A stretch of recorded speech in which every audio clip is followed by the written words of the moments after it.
जी, जिनके तीसरे टर्म की बात हो रही है, लोगों को इंतजार है, ऐसे देश के यशस्वी प्रधानमंत्री नरेंद्र मोदी जी हमारे साथ हैं। प्रधानमंत्री जी, बेहद ही स्वागत है। जय जगन्नाथ। प्रधानमंत्री जी, सुबह के 8 बजे, इतिहास में कभी ऐसा देखने को नहीं मिला है कि कोई प्रधानमंत्री सुबह होते ही जनता के बीच पहुंच जाए। पूरी में हम जब सुबह 7 बजे हम जगन्नाथ जी के दर्शन करने के लिए जा रहा था, तब से मैं हैरान था कि सुबह 6:30-7 बजे से हजारों की तादाद में लोग यहाँ खड़े थे।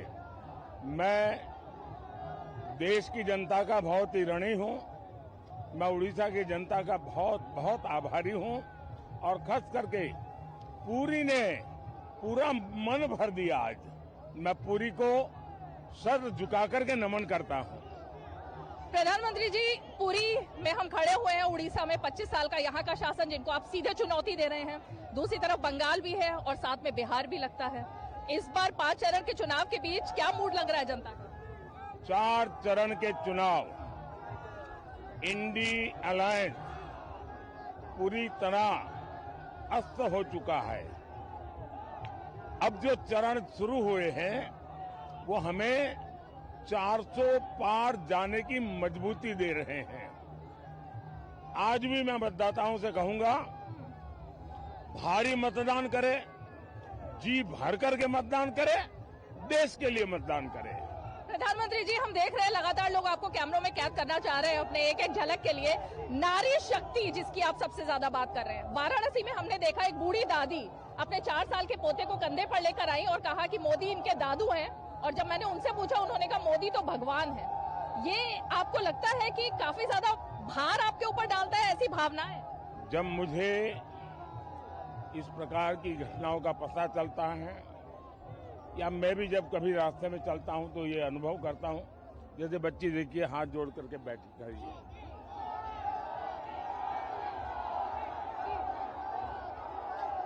ये चीजें किसी भी व्यक्ति को भावुक करने वाली है। और पॉलिटिशियन के जीवन में शायद ऐसा रेयर हो सकता है कि इतना प्यार, इतना आशीर्वाद। और मैं देख रहा हूं कि भारत की नारी शक्ति आने 25 साल में भारत की गति के लिए 2 मैं बड़े निर्णायक फैक्टर देखता हूं। एक, हिंदुस्तान का पूर्वी हिस्सा यानी उड़ीसा, हमारा झारखंड, हमारा बिहार, हमारा बंगाल, ये हिंदुस्तान का पूर्वी इलाका है, या पूर्वी उत्तर प्रदेश। ये एक बहुत बड़ा फैक्टर बनेगा जो ग्रोथ इंजन बनेगा। दूसरा, मेरे देश की नारी शक्ति, 50% नारी शक्ति, उनका जिस प्रकार से सामर्थ्य निकल करके आ रहा है। जब मैं कहता हूं मैं 3 करोड़ लखपति दीदी बनाऊंगा, तो मुझे लगता है कि मुझे कुछ नहीं करना पड़ेगा, सिर्फ अवसर देने हैं। और मेरे गांव की बहनें लखपति दीदी बन के रहेगी, ये मेरा विश्वास है। जिस देश में इतनी सामर्थ्यवान मातृशक्ति हो, मैं गुजरात से आया हूं, हमारा पूरा जो डेयरी उद्योग है, आज अमूल जो दुनिया में इतना मशहूर है, उसकी पूरी ताकत महिलाएं हैं। पूरा उद्योग महिलाएं चलाती है। आप लिज्जत पापड़ देख लीजिए, दुनिया में ब्रांड है लिज्जत पापड़, पूरी तरह महिलाओं के द्वारा ड्रिवन है। इसका मतलब ये हुआ कि हमारे देश की महिलाओं में एक अभूतपूर्व सामर्थ्य है। और अगर हम हमारी मातृशक्ति को, हमारी बहनों को अवसर दे, तो देश की इकोनॉमी को एक नई ऊर्जा मिलेगी, नया नेतृत्व मिलेगा। और इसलिए मैंने G20 में आग्रह रखा है, women lead development. Modi ji, 2.5 दशक के अपने करियर में मैंने कभी नहीं देखा कि किसी प्रधानमंत्री के चुनाव से पहले ही 3.0 की बात होने लगे, तीसरे टर्म की बात होने लगे। अब सस्पेंस है कि जब आप वापस आएंगे तो क्या आप एक रिवोल्यूशनरी क्रांति लेकर आने वाले हैं? ज्यादातर राजनेता सत्ता, पद, प्रतिष्ठा, उसी के इर्द गिर्द खोए रहते हैं। मैं उससे कोसों दूर हूं। मैं मानता हूं कि पद एक कार्यभार है, पद ये प्रतिष्ठा के लिए नहीं होता है, जीवन खपाना होता है और ये चीजें लास्ट मोमेंट नहीं करनी होती है। बहुत पहले से तैयारी करनी चाहिए। इतना बड़ा देश है, उसकी आवश्यकताओं को समझना चाहिए, उसके आधार पर नीतियां बनानी चाहिए, रणनीति बनानी चाहिए, निर्णय करने चाहिए और तब जाकर के फैसले होते हैं, परिणाम मिलते हैं। और जब नीयत साफ होती है ना, तो नतीजे भी शानदार मिलते हैं। अंतिम सवाल है मेरा प्रधानमंत्री जी आपसे।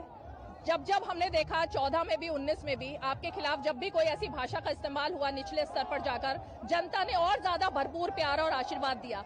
इस बार भी कोई आपको तानाशाह कह रहा है, कोई कह रहा है कि संविधान खत्म कर देंगे, कोई कह रहा है लोकतंत्र, और यहाँ तक कि कांग्रेस कह रही है एक चाय वाला प्रधानमंत्री इसीलिए बना क्योंकि हमने देश में ऐसा लोकतंत्र बनाया। मैं डॉक्टर बाबा साहब आम्बेडकर का, मैं संविधान सभा का, उस समय सभी महापुरुषों का सर झुका करके प्रणाम करता हूं कि उन्होंने देश को ऐसा संविधान दिया कि एक चाय वाले का बेटा, एक गरीब मां का बेटा, और मेरे देश के लोकतंत्र की ताकत देखिए कि उसने उसे प्रधानमंत्री बना दिया। मेरे लिए तो संविधान शासन चलाने का सबसे बड़ा धर्म ग्रंथ है। मेरे लिए एक राजनेता के रूप में, एक पॉलिटिकल लीडर के रूप में, एक जनप्रतिनिधि के रूप में संविधान मेरा मार्गदर्शक है और मैं उसका पुजारी हूं। और ये पूजा मैं आज से नहीं कर रहा हूं। जब संविधान के 60 साल हुए थे तो मैं पहला व्यक्ति था देश में जिसने हाथी पर संविधान रखा और संविधान की यात्रा निकाली, और मोदी सीएम था, पैदल चल रहा था। संविधान को अगर किसी ने बर्बाद किया है, इस परिवार ने किया है, खुद के उपयोग के लिए किया है। सबसे पहले जब पंडित नेहरू जी प्रधानमंत्री बने, कुछ ही वर्षों में उन्होंने संविधान में परिवर्तन करके फ्रीडम ऑफ स्पीच को रिस्ट्रिक्ट करने का काम किया। उसके बाद उनकी बेटी ने उनको जब न्यायालय ने एमपी के रूप में घोषित कर दिया कि आप योग्यता नहीं रखती हो, तो उन्होंने संविधान बदल दिया।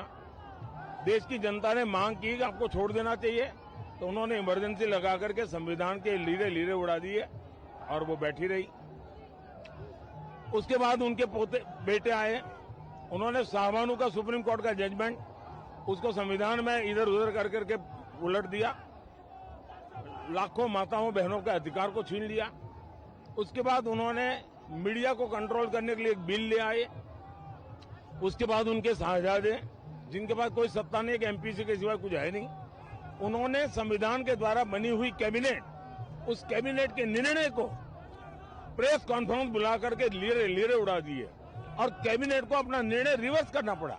संविधान का इससे बड़ा अपमान शायद हिंदुस्तान में किसी ने नहीं किया होगा, जिसमें इन परिवार के चारों पीढ़ी ने किया है। और इसलिए दूसरा, ये कांग्रेस पार्टी के संविधान को भी नहीं मानते। सीताराम केसरी को बाथरूम में बंद कर दिया था कांग्रेस पार्टी के अध्यक्ष थे, उठा करके फुटपाथ पर रात को फेंक दिया था और पूरी पार्टी को कब्जा कर लिया था।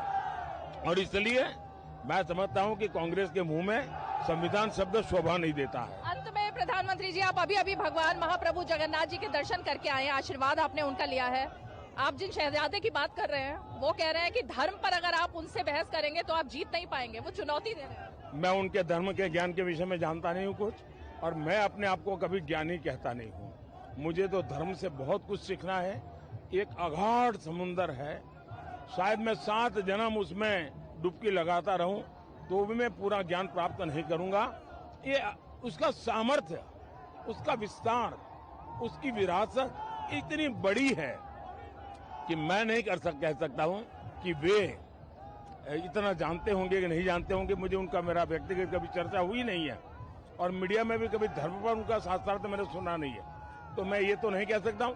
मैं मानता हूं मैं एक विद्यार्थी हूं, मुझे बहुत कुछ सीखना है। तो अब 400 पार देश की जनता का संकल्प है, अबाल वृद्ध का संकल्प है, देश के गांव का संकल्प है, देश के गरीब का, देश के युवा का, देश के किसान का, देश की नारी का, इन सब का संकल्प है कि इस बार देश 400 पार के साथ नई सरकार के नेतृत्व में नई ऊंचाइयों को प्राप्त करेगा। बहुत बहुत धन्यवाद। बहुत धन्यवाद। जी, इतने व्यस्त दूरदर्शन के दर्शकों को मेरा जय जगन्नाथ, भगवान जगन्नाथ की धरती से जय जगन्नाथ, और सबको मेरी बहुत शुभकामनाएं। बहुत बहुत शुक्रिया, आपने अपने व्यस्त कार्यक्रम और इतनी गर्मी से समय निकाला, बहुत बहुत शुक्रिया, बहुत बहुत शुक्रिया। तो